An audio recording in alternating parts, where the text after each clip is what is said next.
കണ്ണൂരിൽ സഹകരണ ബാങ്കിലെ 4 ലക്ഷം രൂപയുടെ വായ്പാ കുടിശ്ശികയിൽ ഇളവ് തേടിയയാൾക്ക് നവകേരള സദസ്സിലൂടെ 515 രൂപയുടെ വമ്പിച്ച ഇളവാണ് ലഭിച്ചത്.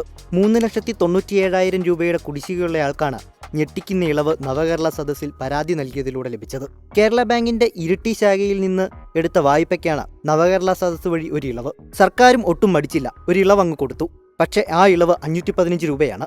അപേക്ഷകന് മാനദണ്ഡപ്രകാരം പിഴപ്പലിശ ഇനത്തിൽ നൽകാവുന്ന പരമാവധി ഇളവ് നൽകിയെന്നാണ് കേരള ബാങ്ക് ഇരിട്ടി സായാഹ്ന ശാഖ മാനേജറുടെ വിശദീകരണം. ഡിസംബർ 6-ന് പരാതി തീർപ്പാക്കിയെന്നും ഈ മാസം 31-നകം നവകേരള വഴി കിട്ടിയ 515 രൂപ ഇളവും കഴിച്ച് 3,97,216 രൂപ ബാങ്കിലടയ്ക്കണമെന്നാണ് സഹകരണ സംഘം ജോയിന്റ് രജിസ്ട്രാർ നൽകിയ അറിയിപ്പിൽ പറയുന്നത്.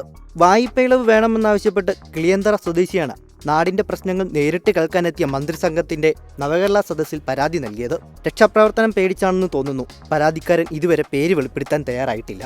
എന്നാൽ സോഷ്യൽ മീഡിയയിൽ ഈ വമ്പിച്ച ഓഫറിന് വലിയ പരിഹാസമാണ് ലഭിക്കുന്നത്. എന്നാൽ ചില ക്യാപ്സൂളുകളും ഇറക്കി വിട്ടിട്ടുണ്ട്. നവകേരള സദസ്സിനെ പുച്ഛിച്ചവർക്ക് മുഖത്തേറ്റ പ്രഹരമാണിതെന്ന് ദീപ ഫേസ്ബുക്കിൽ കുറിച്ചു. സൂപ്പർ മാർക്കറ്റിൽ ചെന്നാൽ ഓണം, ക്രിസ്തുമസ് ഓഫറുകൾ കിട്ടും. ദീപാവലിക്ക് ഫ്ലിപ്കാർട്ട് പോലും ഓഫർ കൊടുത്തിരുന്നു. എന്നിട്ടും നവകേരള സദസ്സിലെ ഈ ഓഫർ ഇത് വല്ലാത്ത ഓഫറായിപ്പോയി എന്ന് ചന്തു ഏരൂർ പറയുന്നു.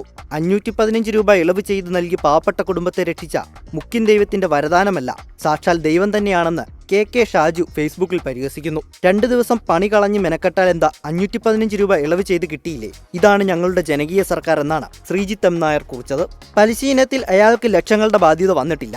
നിലവിലെ സാഹചര്യത്തിൽ നിയമാനുസൃതമായ ആകെ ഇളവ് നൽകാൻ കഴിയുന്ന തുക ബാങ്ക് ഇളവ് ചെയ്തു കൊടുത്തിട്ടുണ്ടെന്ന് CS അഖിൽ ബാങ്ക് നടപടിയെ പിന്തുണച്ചുകൊണ്ട് ഫേസ്ബുക്കിൽ കുറിച്ചു. പരാതി തീർപ്പാക്കൽ മറുപടിയിലെ കൗതുകം വൈറലായതോടെ കേരള ബാങ്ക് ഇരിട്ടി സായാഹ്ന ശാഖ മാനേജർ NK വിനോദ് സാങ്കേതികത്വം വിശദീകരിച്ചാണ് രംഗത്തെത്തിയത്.